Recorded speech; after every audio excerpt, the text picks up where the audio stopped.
Hey guys, I'm back today to do a breakdown of a match that was requested of me.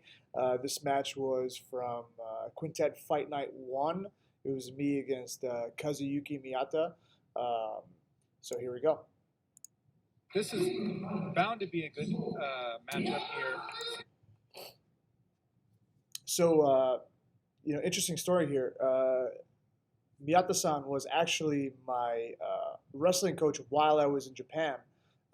He was a Japanese Olympian in wrestling, really knowledgeable, doesn't speak any English at all, and so it was kind of difficult to learn certain things.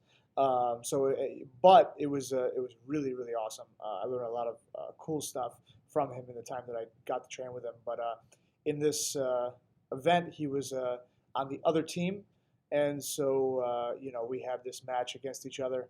Um, you know, we're both competitors, so we really went at it. It was a fun match, but uh, I I always like test myself against people who are technically better than me.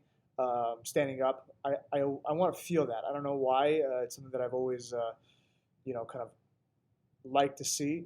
I didn't see any openings, so I decided I was going to pull guard because I didn't want to stay on the feet and then get penalized for too long. So I immediately tried to go into this half guard um, arm drag series that I like to do, where I slide underneath, eventually elevate, and then either take the back or get on a leg.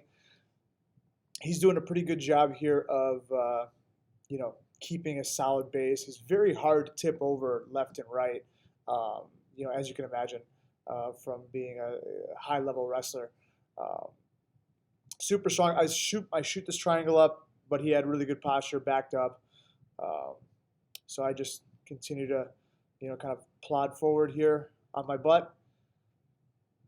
I wasn't necessarily worried about anything he had jiu-jitsu wise.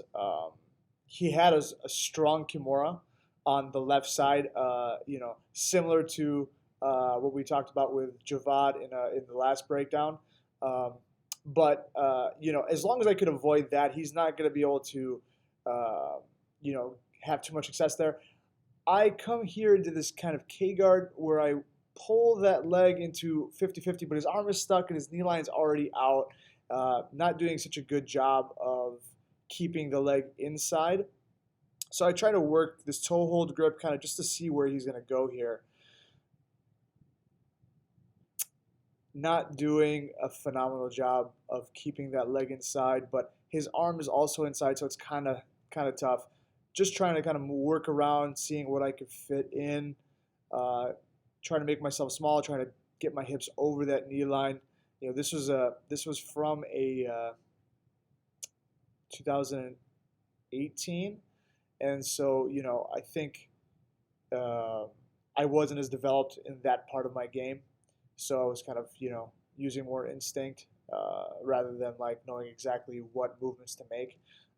But eventually you get there, right? So here we are. He's standing up, not really making any attempts to pass. So I'm trying to work from this closed guard position. Just I want him to do something so I can just take advantage of something. So I throwing that leg up. I think I kicked him in the face on accident. Uh, Working around. Like I said before, he was very difficult to sweep. So I didn't want to try to do those conventional ones. And he's asking me to stand up, but this is a submission only event. Takedowns don't really matter, so I'm kind of being an idiot and doing that. But I was on a stage in front of the most people I've ever competed against, and so sometimes those things happen. But um, I don't think he appreciated it so much. So he comes at me a little bit harder this time. Really trying to work his pass. Not, like I said, not super worried about what he's doing offensively. I just want him to make some commitments so I can get a bite on something. Um, Staying on the outside. Now, really, what I probably should have done here was try to sit up and work arm drag on his left side or my right side. That might have caused him to make a different reaction a little bit sooner. But I'm working towards that arm drag. He's pulling his left arm back. Keep trying to shoot that triangle. Not really doing a great job of it. I belly out. I know for a fact that I don't want to be underneath the front headlock of Miyata. He's really strong from that position. I think that was one of his positions that he was really good at while wrestling. So I decided, I'm going to change it up. Maybe I'll stand up with him a little bit and see what we can do. Maybe cause him to take a shot on me, maybe work for a guillotine. But I didn't see that he was going to do that. Pull guard again. And then I think now is where I kind of felt a little more comfortable. His elbows were a little bit more centered. So I'm going to get this underhook here, start to invert a little bit, and I get that wrist grip. Okay, so we're going to pause that right there. Okay, so if I can find this. Okay, so, all right. Watch this little pause this the right moment. This wrist grip that it's about to happen right